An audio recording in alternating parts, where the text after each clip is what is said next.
I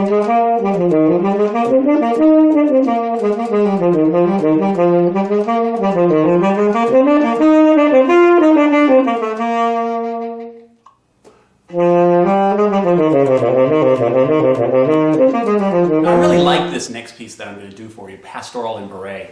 I had a freshman student do this year for contest, and she did very well with this piece. It's a very good piece if you're going into contest for the first time. Now in Texas this is marked as a Division I piece for tenor saxophone, but it really isn't as difficult. It's not one of the most difficult UIL 1 pieces that are on the list. Now the thing that you like about this as far as for a young freshman player for contest is that it has a lot of repetition built into it. It's very melodic.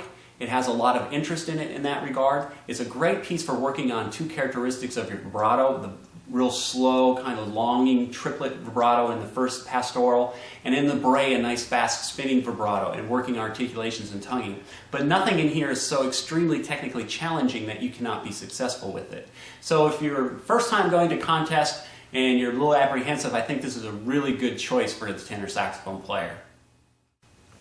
Well, what is a Bouree? First question we have to ask as we perform the second part of this piece, Pastorale and Bouree.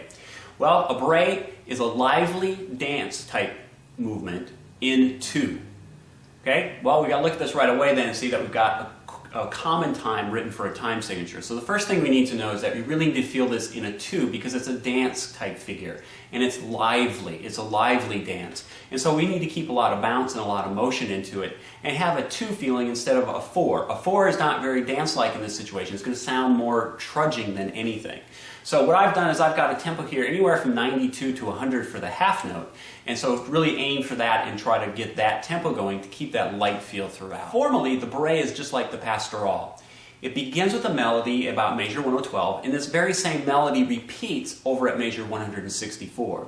For variety, in between, we get a B section or a new melody. Very much here in the same character, however, we get a key change at this time. So at 140, you can see that we get a key change, and we've also gotten a little bit of a flavor. He's going to accentuate the bottom part and then of the range of the horn, and it does sound totally different because we got a key change here which really emphasizes the pitch G. The tempo here is marked allegretto, and as I mentioned, anywhere from 92 to 100 for the half note is going to suffice and give us a lively, kind of bouncing, dancing character.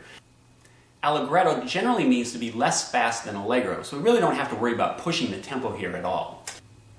Here's the opening section of the Bouree, and notice a couple things. The phrasing is pretty straightforward. You get a 4 measure phrase with another 4 measure phrase. You've got phrase marks written in, but you don't need to take breaths at these phrase marks, so really don't get in the habit of doing that. You really should be able to go the first 8 measures with 1 breath, and at that point you can take a breath, because that really is going to pull the full 8 measures together. And also look where it's leading. It's moving right up a nice, really melodic line here. We get over at about measure 118, we see the motion going from an F all the way up to a G, which is really the goal of our 8 measure phrase here. So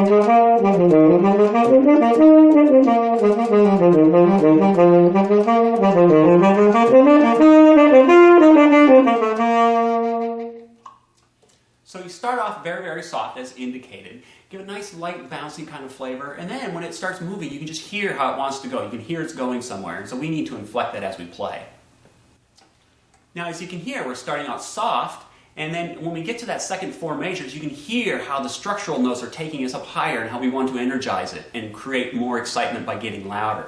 Also notice as you listen back at this that every quarter note should have vibrato and a very fast spinning vibrato to give it that nice light character. A technical thing I want to talk about here in this first section is the use of the E flat key. If you find you're having issues with measure 124 playing this lick, it very well could be because of that E flat and using that little fingering. Now, here's basically what I want you to try and think about. On saxophone, it's very important that in all wind instruments that we keep a nice arched, curved finger formation. Now, I bet if you're having problems with that E flat and it feels a little sluggish, what may be happening is as you're going down to this E flat key, your finger's going flat on the key like this. Now, I can guarantee you that if you arch that little finger, you're going to have a whole lot more success of playing that lick cleanly.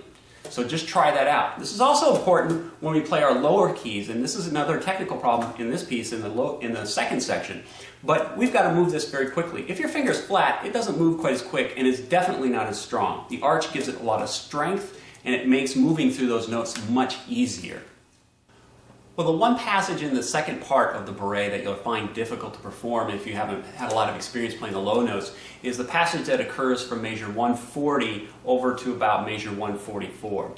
These are those low, articulated, staccato low notes. Now, take a listen to it and hear what you're going for, what you're listening for.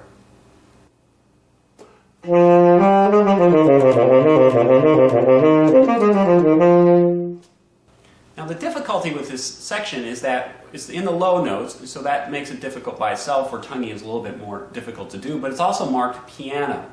Well, here's the strategies I think that you should take to try to work through this, and you'll find it to be successful as you keep on doing it. The first thing you need to make sure of is that the notes are all speaking. So what I need you to do is to play this passage and play it slow. Also remember, we've got the E flat that we just talked about. Make sure you're thinking about the archness, your finger being arched, because if it's flat, it's going to move slower. So first of all, starting in measure 141, make sure that you're just playing all the notes and they come out, and do that slurred slowly.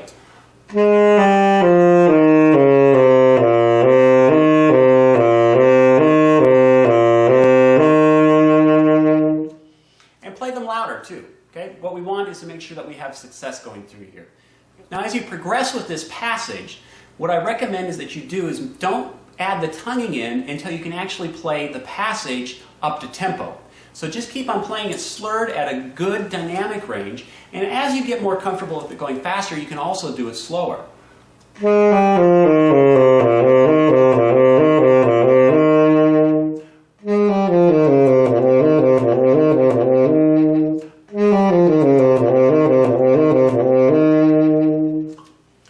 And then you know that all your fingers are working and everything's going to happen just the way you want it to in that capacity. Okay? The other element, of course, is the tonguing style. So once again, let's slow it back down and make sure that when you're tonguing that the notes are speaking very clearly. Now, don't start staccato right away. Just start by tonguing the note.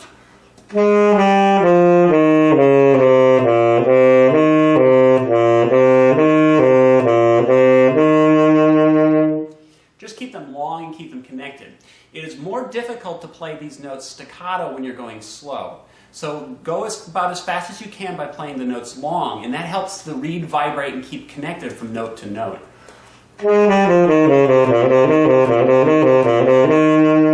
Then once you've got that part up to tempo, so you're tonguing and your fingers are working together and you're having success having all the notes speak, then go ahead and start working on the staccato.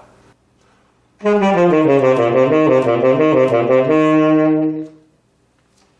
lot of times when we're learning passages, that's what it's all about. It's taking things in steps, and a lot of the times it's separating the elements. Make sure the fingers work.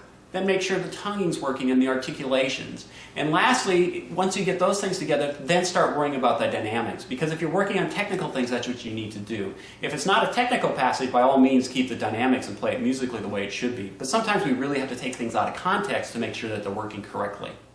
Now, when the A melody repeats in the Bouree, it doesn't do a whole lot of anything different than it did the first time. Once again, it's a little bit longer, and we get a coda to make it sound like it's closing or like it's ending. And that occurs, down at what we get as a largamente. All right? Not largo, which is really, really slow, but almost largo, not as slow as largo. Now, what I do, just to give you a tempo heading here, if we're going at about 100 to the half note, go ahead and take the largamente down to, about 60 or about half time. Okay? It doesn't have to be exact by any means, but use your judgment in how this should work and how it should go. But the thing about it is it shouldn't be really, really slow, but it definitely should be out of context. And this is just going to help us close it out. I'm going to start the ending in measure 188 with the pickups. And notice that we get this familiar phrase back again, but instead of going up to the G as it did the very first time, way back at the beginning, it's going to go down to the F, and this is what's going to help make it sound like it's closing. Now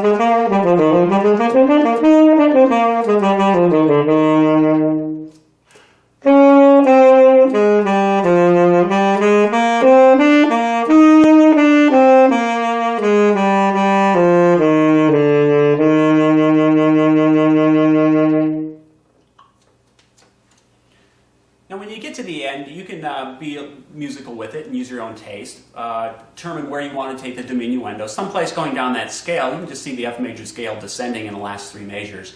But somewhere around the third, fourth beat, you should be getting softer by that point going into the last note. Now here the last note as well is it's marked 3 beats, but take that in consideration with how you feel musically at that point when you get there. If you've got some nice vibrato, good tone going, hold that note out and let it linger for a little bit.